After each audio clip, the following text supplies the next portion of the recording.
right, what do you think, Nick? I know you've been on this corner for a long time, earlier than probably almost anyone. You like the fit, Brady to the Chargers? Has you wavered at all? No, this is.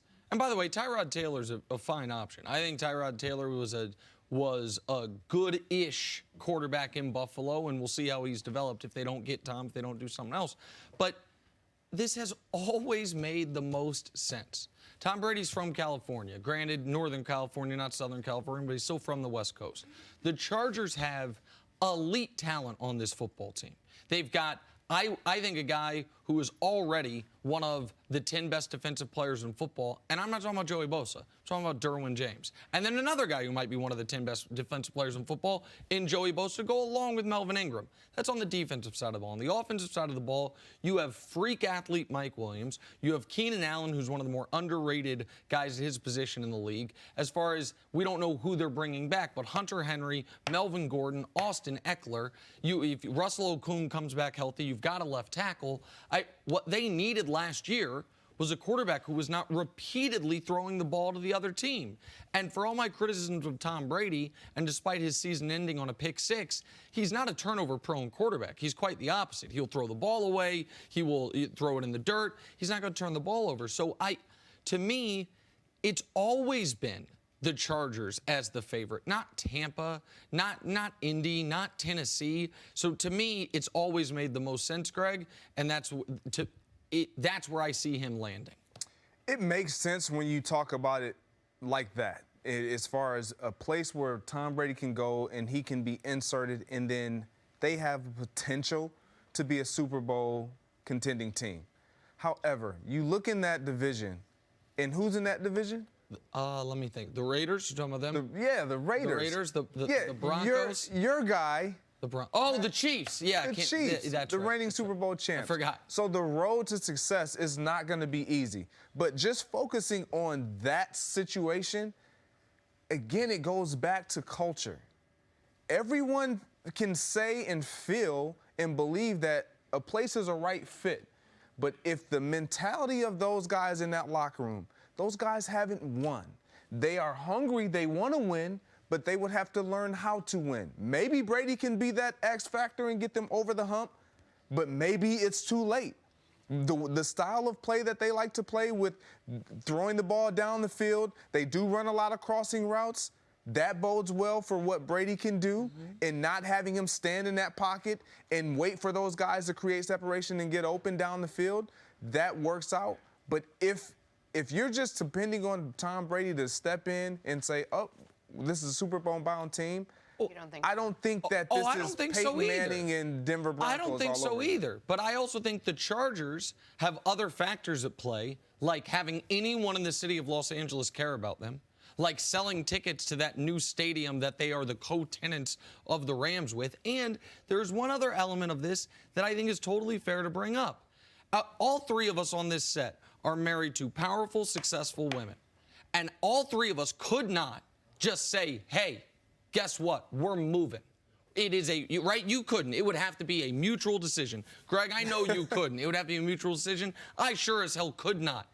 It has to be a mutual decision, and we have to take into account how the move would affect our spouses.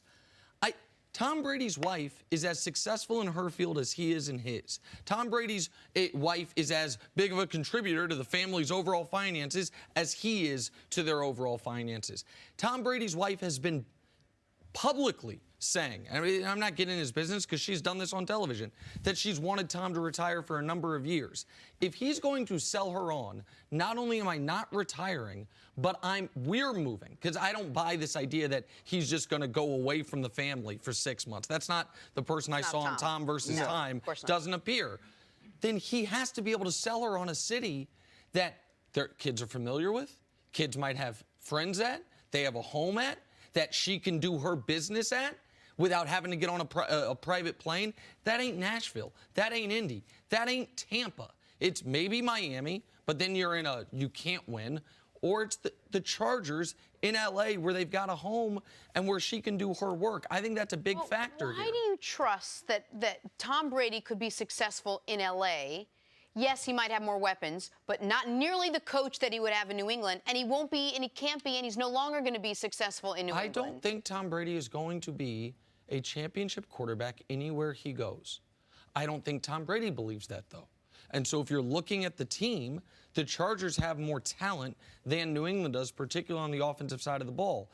And so I don't think, if I were running a team and ticket sales and popularity didn't matter at all, Greg, I would never give Tom Brady $30 million a year. But there are guys running teams that have a different opinion of him than I do, and there are guys running teams that say winning is one of the factors in me keeping my job. But if we sell out our new stadium because I nailed the acquiring Tom Brady, that's probably an easier way for me to keep my job. I mean, that for me is the number one reason why the Chargers would be all over this, because they're in a market where they have to sell tickets. They're competing with everyone, and everything.